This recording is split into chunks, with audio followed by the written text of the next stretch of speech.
Assalamualaikum warahmatullahi wabarakatuh. Selamat pagi pemirsa Quranic Studies. Hari ini kembali hadir di hadapan Anda untuk berbagi informasi Islami dan semoga bisa menjadi motivasi aktivitas Anda hari ini.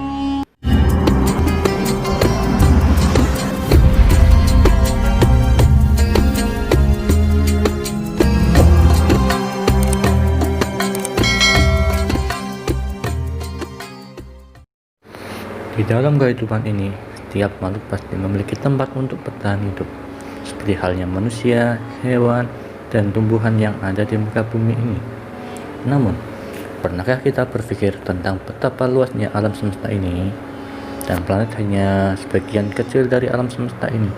Bumi termasuk planet yang sangat kecil di antara planet-planet lain yang ada di sistem tata surya kita, seperti planet Mars, Jupiter, Saturnus, dan lain sebagainya. Dalam sistem tata surya kita, bumi ini berpusat pada satu bintang yang sering kita sebut sebagai matahari.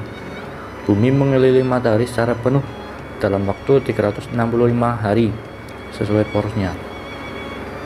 Bumi sendiri merupakan salah satu planet yang bisa dihuni oleh makhluk hidup karena tingkat oksigen di muka bumi sangat banyak. Suhunya juga standar antara bumi dan juga matahari, tidak terlalu dekat dan juga tidak terlalu jauh, gravitasinya sesuai, dan banyak airnya. Oleh karena itu, bumi sangat cocok untuk dihuni oleh semua makhluk. Namun, hasil penelitian menunjukkan bahwa di planet Mars, atau biasa kita kenal dengan planet merah, kemungkinan bisa dihuni makhluk hidup karena di sana juga terdapat oksigen dan juga gaya gravitasi yang mirip dengan bumi. Namun semua pasti menjadi tahap penelitian dan belum bisa dipastikan untuk dihidupi karena suhu di sana tidak sesuai dengan suhu di bumi. Dan di Mars tidak ada lapisan ozon seperti di bumi. Baru-baru ini juga ditemukan sebuah sinyal kehidupan di planet Venus.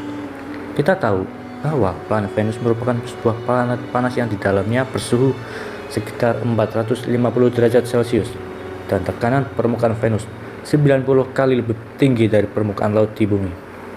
Hal ini sudah jelas bahwa planet ini tidak bisa dihuni oleh makhluk hidup.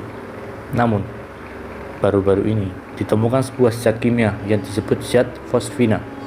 Zat ini biasanya ditemui di rawa ataupun di paya di bumi.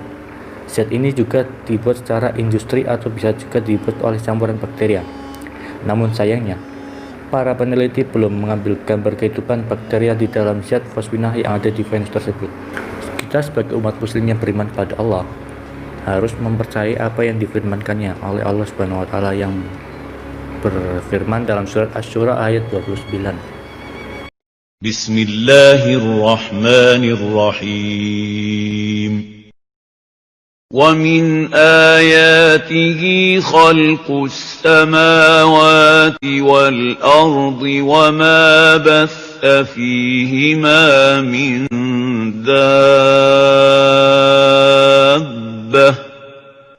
وَهُوَ عَلَى جَمْعِهِمْ إِذَا يَشَاءُ قَدِيرٌ. Dalam ayat tersebut disebutkan bahwa Allah menciptakan dabbah atau makhluk hidup yang disebarkan pada bumi ataupun langit.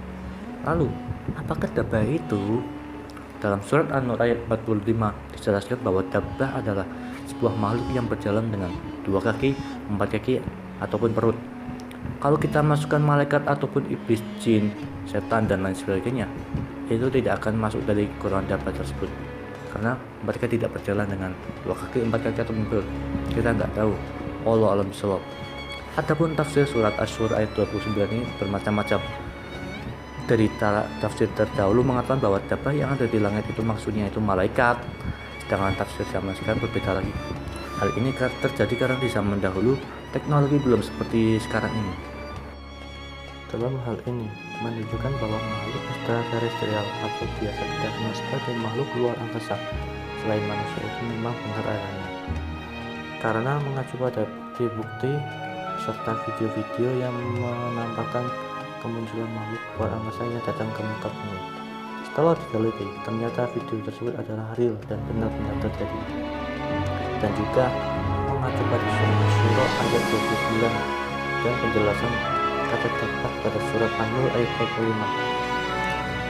Tapi ada juga yang menganggap bahwa makhluk luar angkasa ini hanya sebuah cerita kebohongan belaka untuk menutupi suatu hal. Oleh karena itu, muncullah perbedaan pendapat antara yang pro ataupun kontra tentang keberadaan makhluk luar angkasa tersebut. Dan Al-Quran yang merupakan sebagai pedoman umat muslim juga berbicara dalam hal tersebut, sehingga Al-Quran dikatakan sebagai kitab yang mengikuti zaman dan akan terus mengikuti zaman hingga akhir dunia. Tapi belum seperti sekarang ini. Dalam menyelesaikan permasalahan perbedaan pendapat bahwa makhluk ekstraterestrial itu ada atau tidak, kita harus menjadi pemikir yang cendekiawan muslim yang progresif antara sains dan juga agama. Wallahu a'lam.